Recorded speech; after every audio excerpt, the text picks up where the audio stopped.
खुलुमबाय नोंथांमोनखौ फुंबिलिनि गोसो गोथारै बरायबाय। दिनै 27 सेप्तेम्बर 2020 रबिबार बुहुमनाङैनो बेदर जानायनि सान।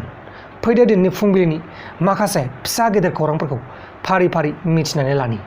गिबि खौराङा जाबाय आसामनि कामरुप जिल्लाखौ बोखावनानै नर्थ कामरुप सेपारेट जिल्ला खालामनांगौ होननानै दाबि खालामदों। नर्थ कामरुपनि हेडक्वार्टारा रङियाव जानांगौ होननानैबो दाबि खालामदों। दाथ' कामरुप जिल्लाया मोननै जाखानानै दंखायो, कामरुप मेट्र' आरो कामरुप रुरेल।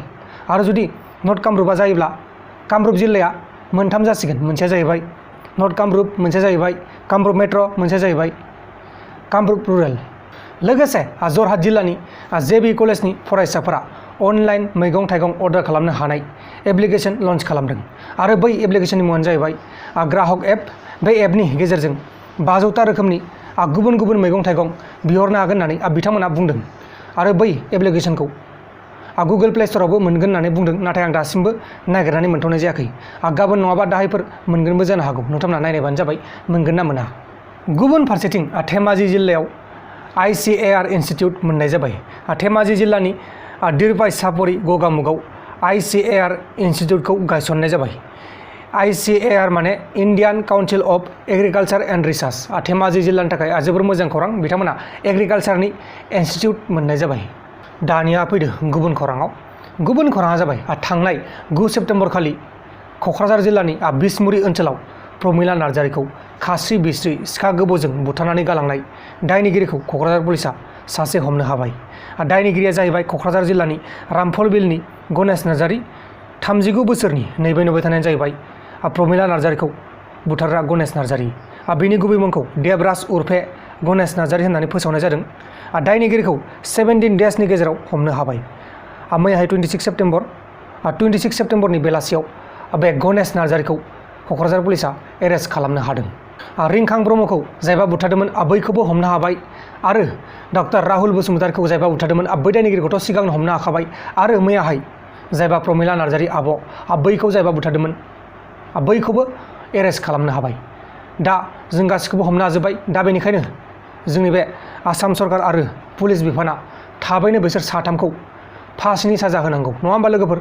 बेबायदि दायनिगिरिफोरखौ आंनिबाथ' सानसेनि उनावनो फासि होनांगौ। नाथाय मा खालामनो, जोंनि बे हादोराव माखासे आयेन दं, लिरखानाय आयेन दं।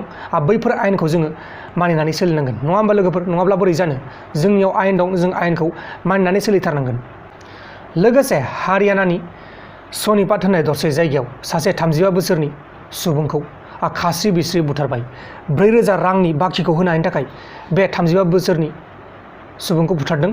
आरो बुथारग्राफोरखौ पुलिसफोरा एरेस्ट खालामनो हाबाय। आरो बुथारग्राफोरनि मुङानो जाहैबाय भानु कुमार, पिन्टु कुमार आरो अनिल। बिसोर साथामखौ पुलिसा एरेस्ट खालामनो हाबाय। आरो नैबेसोरनोमोन बुथारग्राफोरा। गुबुन खौराङा जाबाय प्रडिउसार किसितेश रवि प्रसादखौ ड्राग्सनि केसाव एरेस्ट खालामनाय जाबाय। एक्टर सुशांत सिंह राजपुतनि थैनायनि ड्राग्सनि दायनि थाखाय प्रडिउसार किसितेश रवि प्रसादखौ NCBआ एरेस्ट खालामनाय जाबाय। दा बेखौबो NCBआ माखासे सोंथि सोंगोन। अब्ला दानिया फैलायदो गुबुन खौराङाव। गुबुन खौराङा जाबाय पाकिस्तानी आर्मिफोरा LOCनि रावजुरि सेक्टर ओनसोलाव मैयाहाय गोबां बिबांनि गुलि गावगारहरदोंमोन।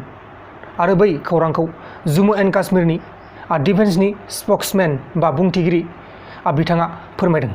पाकिस्तानी आर्मिफोरा जावलिया जादों होननानैबो सन्देह खालामनाय जादों। माने पाकिस्तान आर्मिफोरा गेजेर गेजेर बेबायदिनो गुलि गावहरलाबाय थायोनो। दा बेनिखायनो पाकिस्तानी आर्मिफोरखौ जोंनि बे डिफेन्सनि स्पक्समेना जावलिया जानोबो हागौ होननानै सन्देह खालामनाय जादों। लोगोसे बिहारनि बारग' DGP गुप्तेश्वर पान्डेया DGP मासिनिफ्राय आजिरा लाखांनायनि उनाव राजखान्थि हान्जायाव बाहागो लाबाय। राजखान्थि हान्जानि मुङानो जाहैबाय JDU माने जनता दल इउनाइटेड। बिथाङा सुशांत सिंह राजपुतनि केसखौबो नायदोंमोन, नाथाय बिथाङा दाखालि बावै आजिरा लाबाय। आजिरा लाखांनायनि उनाव बिथाङा पलिटिक्स बा राजखान्थि हान्जायाव बाहागो लाबाय। दानिया फैदो जोबथारनाय खौराङाव। जोबथारनाय खौराङानो जाहैबाय कंगना रानौतनिफ्राय। कंगना रानौतखौ मैयाहाय कर्नाटकानि तुमकार JMFC कर्टआव केस होखांनायनि उनाव कंगना रानौतनि सायाव गोख्रों एक्सन लानांगौ होननानै बुंदों। कंगना रानौतआ आबादारिफोरखौ टेररिस्टफोरजों रुजुदोंमोन। मैयाहाय बेलासियाव आं मोनसे भिडिअ खालामखांबायमोन। बै भिडिअखौ नोंथांमोना नायाखैबा नायनो हागोन। बै भिडिअखौ नायब्लाथाय नोंथांमोना गासिबो खोथाखौनो बुजिगोन। माने कंगना रानौतआ टुइटारनि गेजेरजों आबादारिफोरा जे दाबि खालामदोंमोन माखासे प्रटेस्ट खालामदोंमोन बैफोर प्रटेस्टफोरखौ लानानै टेररिस्टफोरजों रुजुदोंमोन दा बेनिखायनो सासे लयारा कंगना रानावतखौ केस होदोंमोन कर्नाटकनि गंसे कर्टआव दा बेनि सायाव कंगना रानावतखौ गोख्रों एक्सन लानांगौ होननानै गोख्रों दाबि खालामदों दा मा जायो नायनोसै जेब्ला आपडेट फैयो नोंथांमोना आंनि बे प्रान्जल नार्जारि इउटुब चेनेलाव भिडिअ खालामनानै फोरमायगोन आरो लोगोफोर दिनैनि फुंबिलिनि रादाबफोरा बेखिनिल'मोन जुदि नोंथांमोना आंनि बे भिडिअखौ मोजां मोनदों अब्ला भिडिअखौ शेयार खालाम नोंथांनि लोगोनो जोबोर गोजोननाय थागोन आंनि गोसो गोरबोनिफ्राय दाहाय बेलासियाव मोनसे रादाब फैगासिनो दं बेलासिनि रादाब नोंथांमोना नायबानो जाबाय बाय बाय